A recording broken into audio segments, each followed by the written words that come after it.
Yes, people, welcome back to another video, daily transfer updates. I promised you I would do this daily, and I have done it daily. I'm being consistent, and I think that deserves a like. So smash a like on the video and subscribe if you're new around here. Have a little bit to talk to you about today.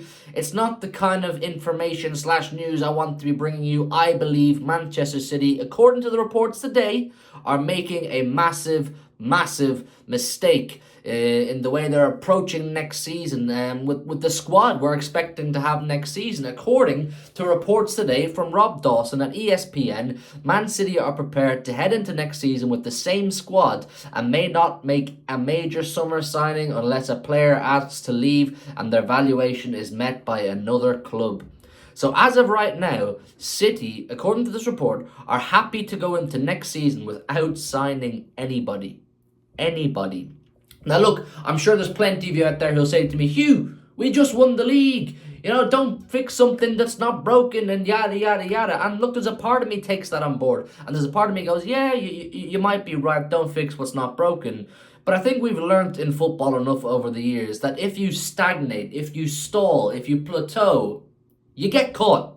You get caught. You have to keep refreshing. You have to keep the big wheel turning, essentially. Do you know what I'm saying? You have to keep adding reinforcements, keep showing ambition, keep trying to improve even 1% if you can. Add something that wasn't there last season. Give the league something else to think about.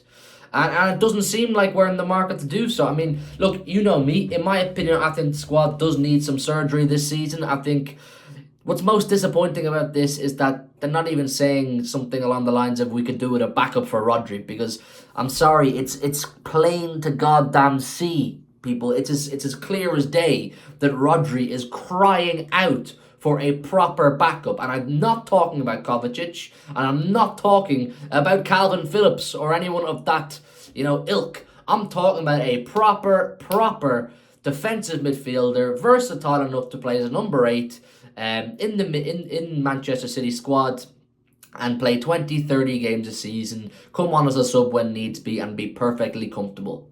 Now you may say, well, we have that in Kovacic. I'm sorry, Kovacic is not the man for that. Kovacic does what he does very well, but are you telling me in a game that we must win, yeah, you're happy to see Kovacic play as a number 6? That's what I'm asking you to think about. In a game where we must win, say a Manchester derby, a game against Liverpool, a game against Arsenal, any Premier League game we must win, Champions League game that we must win, are you satisfied with Kovacic as a number 6? Now you may say yes to me right now because it's the off season and you know what I'm saying, there's not that much pressure on things right now, but when push comes to shove, your answer will probably be no. He has not done it enough for Manchester City. He has not played number 6 enough for Manchester City. This is bad. This is not good from City to not be protecting the welfare and future longevity of Rodri. This is bad. This is something we should be doing this season. This should be priority. And the fact that this report says, unless we see any players leave the club, we're not going to sign anybody. So essentially they're saying, we'll click into gear and hit the panic button if someone ends up leaving.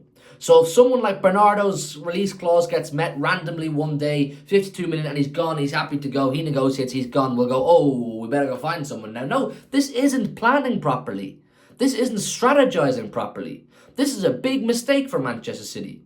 We have 3 players I'm looking at who I'm saying need to be protected, or 4 players I think need to be protected and looked after sufficiently in Rodri, De Bruyne, Haaland and Kyle Walker, yeah? I'm not sure Kyle Walker is a man that should be playing a lot of football next season. Right now, I do not trust Kyle Walker at all. I'm sorry, I'm just being real. I do not trust Kyle Walker at all. Okay, I know we have a Kanji and Stones who can play there, but that's one. Kevin De Bruyne, very injury prone, whether you like it or not, he absolutely is. Can he play 2-3 times a week, 90 minutes, and be relied on? No. We saw that in the back end of last season. When he starts games week in, week out, he doesn't have the same impact. For me, Kevin De Bruyne is starting to move into the phase of being a footballer who should come off the bench for 25 minutes, half an hour, and impact, boom, like he did against Newcastle.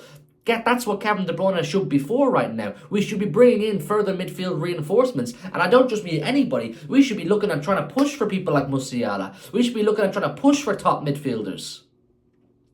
Instead, we're saying, no, we'll go into next season and A, hope that we get very few injuries, which never happens. Never happens. I guarantee you there'll be 2 or 3 major injuries throughout the course of the season. And B, no one gets suspended.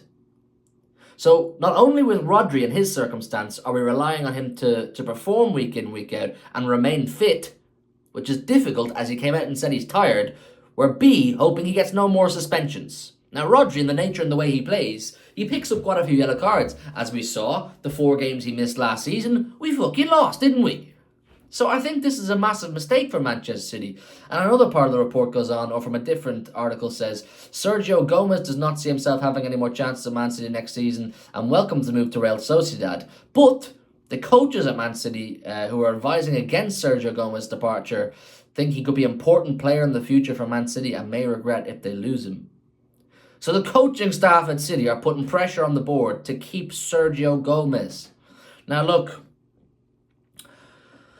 I'm often one for allowing players time to come good and, you know, believing in them and so on and so forth. But I just look at Sergio Gomez and say, I'm sorry, you're not a Manchester City standard player. He is a player that we should be saying, go for 15 million, 15, 20 million, whatever, the best you can get, and then reinvest that into better signings, better players. This is not good.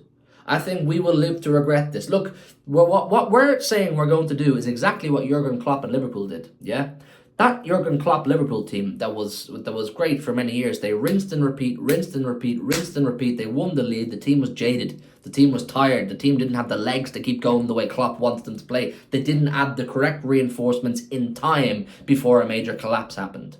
This does not fill me with major confidence going into next season. It's a big mistake in my opinion. Please leave your thoughts down below in the comments. Am I being over the top? Am I being reactionary? Or do I have a right to be concerned? I think I have a right to be concerned. Leave a like as well if you enjoy these daily videos. Your support really does massively help. We're 30 subscribers away from 9.1k. So we're edging our way towards 10k. So subscribe if you're new. And I'll see you tomorrow with another update. In a bit, people.